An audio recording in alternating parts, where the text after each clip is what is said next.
welcome back to the channel. It is Monday, get ready with me and history today. This week on TikTok, I have been speaking a lot about the mysterious Bronze Age fall. So we have covered that, but for those of you on here that don't TikTok, I wanted to do a get ready with me and just talk about the subject in general because it's utterly fascinating. And we're really left with no answers at the end, which is always fun. So anyway, cue the music.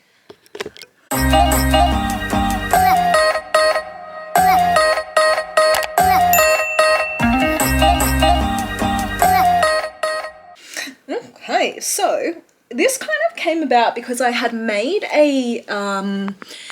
I'd made a video on a recent archaeological discovery that took place in China. Archaeologists had found a very not known about Chinese civilization, and they've unearthed about 50,000 artifacts, a lot of them being bronze, and these have been dated to the Bronze Age, and like pretty much every other Bronze Age civilization, 1200 BCE, they just vanish.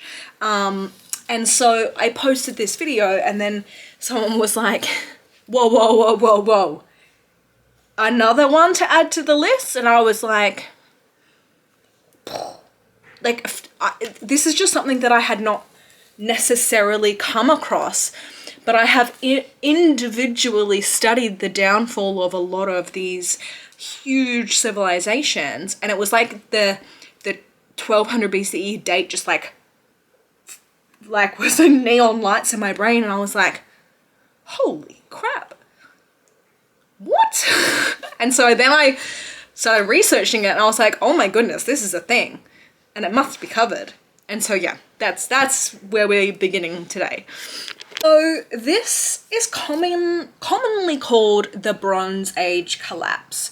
So what does that mean? Essentially, it is a time of societal collapse from about 1200 BCE through to 150 BCE. So a period spanning 50 years.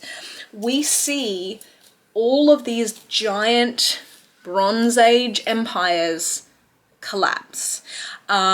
So in these empires that collapse, we're talking about the Mycenaean Empire of Greece. We're talking about the Aegean area, Antilonia. We're talking about the giant Hittite Empire in Mesopotamia, the Middle Assyrian Empire, even the new kingdom of Egypt was hit badly. Egypt pulled through naturally and continued on, but they were hit by this situation. And then, of course, recent findings to add to the list are various Chinese empires. So what the hell happened? What happened to essentially eliminate these flourishing, technologically advanced civilizations across the globe in 50 years?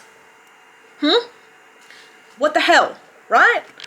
The part is that I came about this like naturally, like I hadn't actually looked it up. I was like, hang on a minute, and I like pulled out my own notes from like my past studies of history, and I was like that guy that's like, I'm like, what the heck? And then I actually googled like 1200 collapse, and then I'm like, oh, it's a thing, you know. I thought I had like discovered something, so that was fun. But anyway, carrying on. Okay, so these I need to emphasize the sheer magnitude of the collapse is just fascinating. It truly is absolutely fascinating. I'm just putting on some sunscreen. So, like I said, we see this cultural collapse. Now, something that is, it basically moved, we're talking about a 50-year destruction, okay? Not a long time, but also long enough that it was able to happen in phases, okay? So in the first phase, we see this massive like evidence of people abandoning cities. This is congruent pretty much everywhere other than kind of Egypt. Egypt wasn't necessarily abandoned, but the Mycenaean people, the people that lived in like Pylos, even let me see, like Crete. I'm looking at a map. I'll put the map up on the screen because this is what I'm looking at. So Crete, people dispersed from there, and yeah, as I said, Greece, and sort of in the Gaza area. So anyway, we see this dispersion of people. What's the evidence of that? Well, on Crete, we have archaeological evidence to show that people buried their precious goods as if to indicate that they believed they would be coming back. Now, we then see archaeological evidence again that showed the destruction of most of these cities, a lot by fire. So back to my map, in the destroyed cities were like 1, 2, 3, 4, 5, 6, like there was just so many cities burnt to the ground and destroyed across Greece, across the Mesopotamia, across Cyprus, across all of the land moving into Egypt. And we know that because we have, again, archaeological evidence of fires, so we can literally, that's something we know. Another thing we know is that there are there's letters that were sent from the king of, Ugarit. The king of Ugarit, which was a Mesopotamian Bronze Age empire, was sending a letter to the king of Cyprus asking for aid because they weren't doing too well. Little did he know that Cyprus was literally going through their own hell at the same time. So up until the 19th century, that's literally all we had to go off. Like, no one really knew why the Bronze Age collapsed the way that it did. And then in the 1900s, a manuscript, a temple in Egypt was found, and there was an inscription on the temple walls of Ramesses III's reign and some stuff that went down at this period of time. And this gives us a little bit more of an insight into what the hell happened. Just one more time before we get into like what went down, it has literally been said by scholars that this was arguably the worst disaster in ancient history, even more cataclysmic than the collapse of the Western Roman Empire. Absolutely unparalleled disaster type situation, okay? So it's a big effing deal, I think, because so much was really like lost, you know? So what the hell happened? That's the natural question. So let's get into that.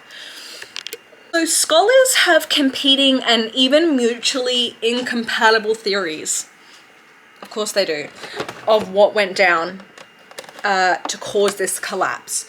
So we're kind of working on speculation here. So just keep that in mind. some scholars sort of will speak as if it is fact, but then you'll read like another scholar speaking as if it is fact, and it's like literally like not compatible. The theories, I mean. So it's a little hard to navigate, but if you take a sort of broader view of it, you can see, oh, okay, no one really knows. But there are some very solid theories, and there's theories that I personally think are more likely than others. So since I have done this little series on TikTok, I've had some scholarly fangirling a little bit. I've had some awesome scholars kind of reach out and comment onto the TikTok of some resources to read, and so I've kind of, I now understand a little deeper sort of some of these theories and which are probably more viable than others. Okay, so let's get into it, right? Okay, let's start with possible causes of the environmental type, okay? This was sort of my first like gut reaction to the whole thing. I was like, okay, well, obviously we're talking about something happened, you know? So various theories have been put forth. The first being volcanoes. Some Egyptologists have dated the Helka 3 volcanic eruption that happened in Iceland to 1159 BCE, meaning that the theory is that the volcano was huge enough that it covered the sky, similar to a 536 AD type situation, where the ash sort of covered the sky, dropped temperatures planet-wide by like 3 degrees Celsius or whatever, and in turn caused global famines and probably disease, which naturally wiped out people. However, it's very, very regularly disputed regarding the dating of this volcano by people like geologists and things like that. So maybe a possible contributing factor, but it is very contended. It's not accepted as the one and only reason.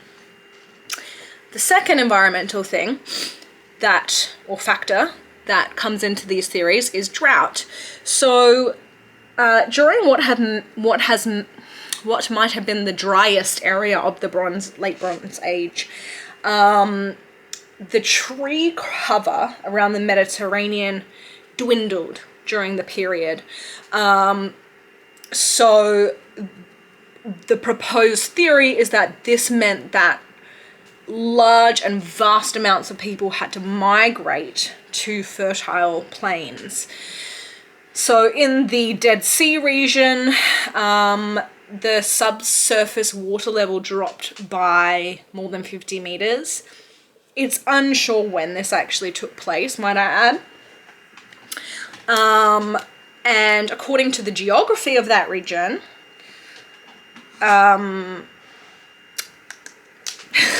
the water levels dropped so drastically that the amount of rain in the surrounding mountains would have been absolutely not enough.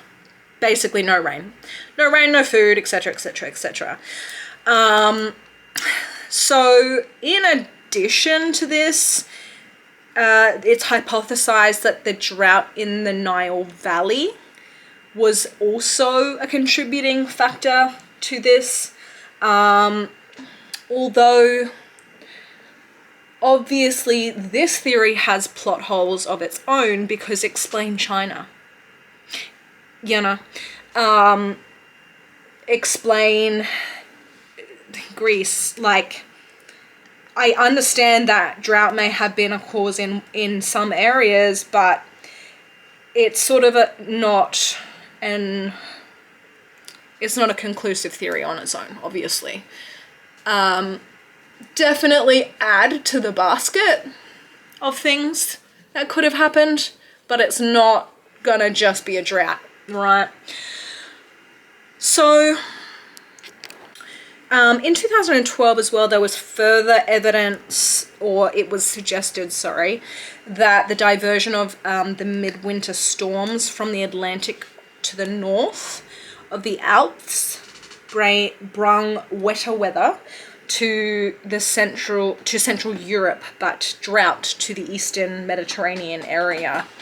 And so therefore that's sort of associated with the whole collapsing situation.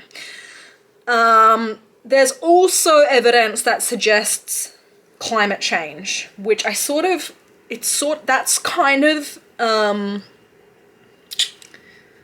part of the whole volcanic theory too, is the volcano causes like kind of sudden onset climate change. And obviously a drought theory is going to be along similar lines, right? So that's two environmental possible causes. Those two mutually compatible on their own, right? My thoughts, surely environmental factors were to play in some way, shape or another. No doubt about it. That's what I think. Because mass amounts of people don't just get up and move for no reason. If they're comfortable, thriving, happy, full of food, you know. So that's that. Let's move on. So the second kind of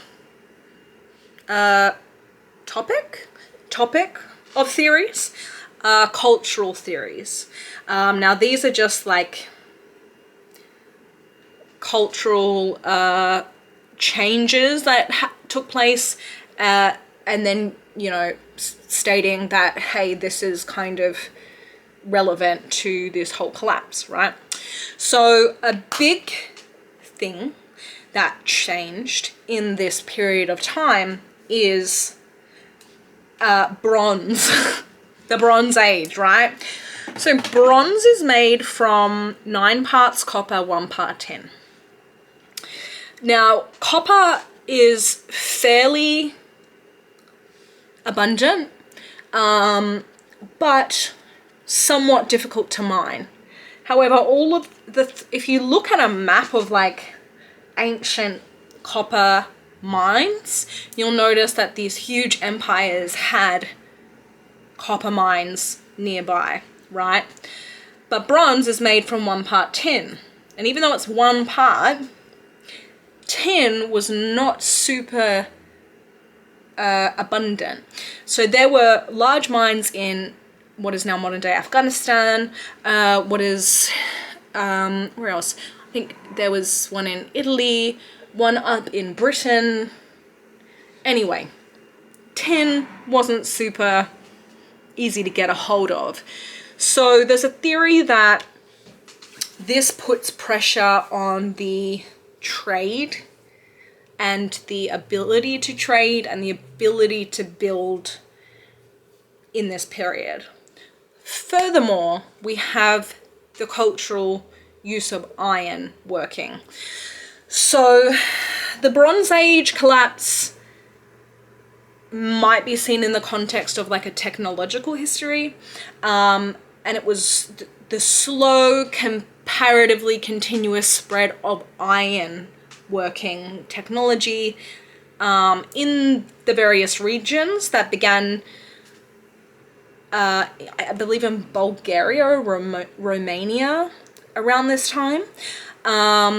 So there's a scholar named Leonard R. Palmer who kind of like really ships this theory, and he says or suggests that iron, which is a superior metal for weapons, was in much more of a plentiful supply, and so it allowed larger armies from elsewhere in the world to use iron, which was gonna basically crush the people that were still using bronze, right?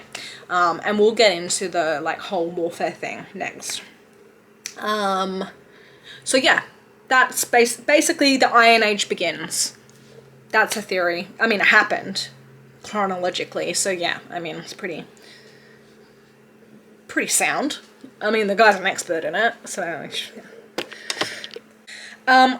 So to lead on from this is the changes in warfare. Now, Robert Drews, another scholar, argues that the appearance of mass infantry and using new weapons and armor, such as cast rather than forged spearheads, using long swords, all of that sort of stuff was kind of being invented. So warfare was just developing in some places, and I mean, if you're better at warfare, then you kill the people that you're fighting. I'm not going to get into the particulars of like the metallurgy or the warfare stuff, because frankly I don't really know a lot about it. But yeah, that kind of surmises the whole theory of like basically culturally we just evolved and the bronze dependent armies were crushed by the iron dependent armies, right? Then there is another theory, the Sea Peoples theory. So in the 1900s, as I mentioned before, in the reign of Ramesses III, that we found an inscription or a drawing, hieroglyphics, that showed and expressed that people from the sea came and attacked. Now, Egypt was one of the civilizations that actually survived this attack, but we also have records from Mesopotamian empires that written records, that is, that show that there was an attack from the sea. So who on earth are these people?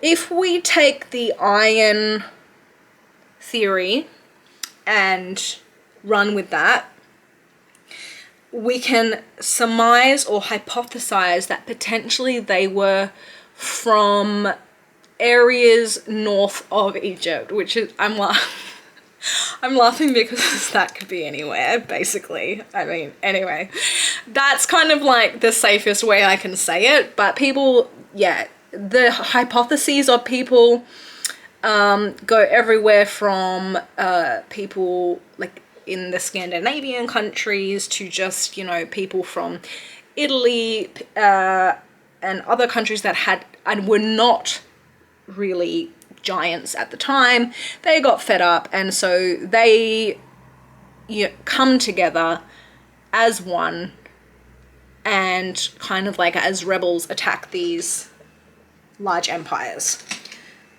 So, you know, that's a theory too. There is evidence to show that there was that kind of destruction. And I mean, it wouldn't make sense, as we have archaeological evidence that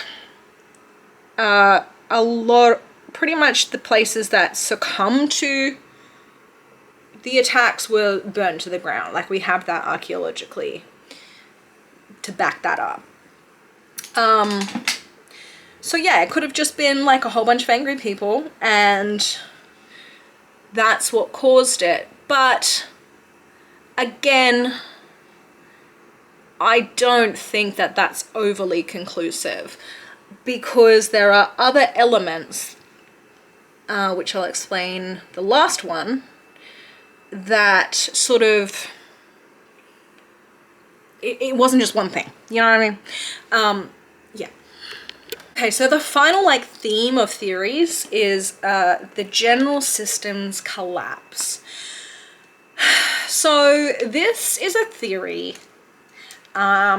where sort of pioneered by a guy named Joseph Tainter, and he proposes that societal collapse results from an increase in societal complexity beyond a sustainable level. Essentially, meaning it's kind of that Stoic Epicurean cycle, right? So he puts forth this theory that these empires became so socially complex that everyone kind of imploded, and the people that weren't killed off by said implosion moved on and lived a simpler lifestyle. So, if we look at this in context of, say, the Middle East, because the Mesopotamian Empire was huge at this point of time, then we can see a variety of factors, including population growth, soil degradation, you know, if soil's being demanded every single year to provide, it degrades over time. Drought, cast bronze weapon and iron production technologies. Essentially, the theory goes, it could have combined to push the relative price of weaponry, food, everything to a level so high that society was super fragile, less resilient, and therefore collapsed. I mean, not a bad theory, Joseph. Not a bad theory. Scarily familiar. Let's not go there. Obviously, with every theory comes rebuttal. But, I mean, some of these theories that we've just discussed, if we have complex societies depending on these degrading soils, we have volcanoes, we have climate change, we have a drought, then we have these prepared iron wielding sea people come in and start a war, well then yeah, that kind of does sort of make some good sense. The other thing is that we see this mass migration of people too, that so yeah, it's valid, obviously. It's a valid theory. The other critical flaws of the late Bronze Era's civilizations is that they were extremely reductionistic, meaning everyone had a specialty. So they weren't really overly rewarding of a jack of all trade type of thing. They had very top heavy political structures, and these flaws were then exposed to socio-political events such as like the revolt of peasants, you know, which we've seen multiple times throughout history. So yeah, you know, it makes sense. There's also the argument of overpopulation. Basically, the kingdoms or empires just frankly couldn't provide for the amount of population. It's a theory. We discussed it, you know. I can't speak while I'm doing my eyeliner silence.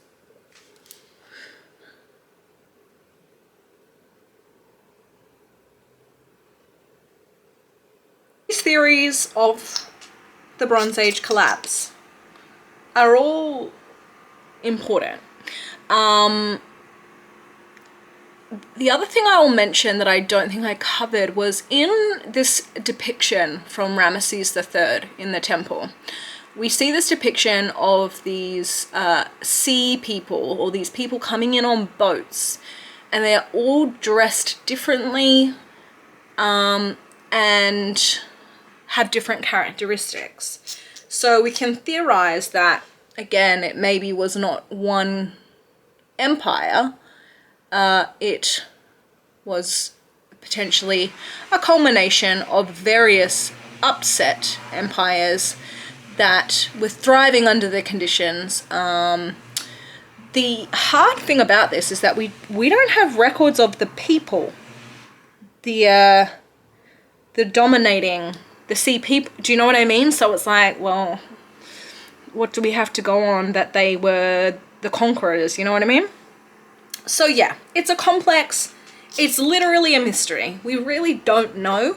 My best guess from everything that I've researched is that it was just a culmination of all the above. That's pretty much my thoughts on the matter, because, you know, you hit a thriving empire with even just one or two of these things and, you know, it's not great. It would not be great. So, yeah, they're my thoughts on that. Now, obviously, I couldn't not tell you the more outlandish theories because they're funny. So here we go. Naturally, there is a large group of people that believe it was aliens. And a very large group of people that believe that it was time travelers, which is funny. But they're serious. They're like, no, it was aliens. And they have proof too, you know, like it's, if you go down that rabbit hole, like, it's not entirely unconvincing, you know what I mean? But no, I don't believe it was aliens. There's also the problematic discourse around this whole, it was aliens, when we're talking about civilizations that weren't white in nature.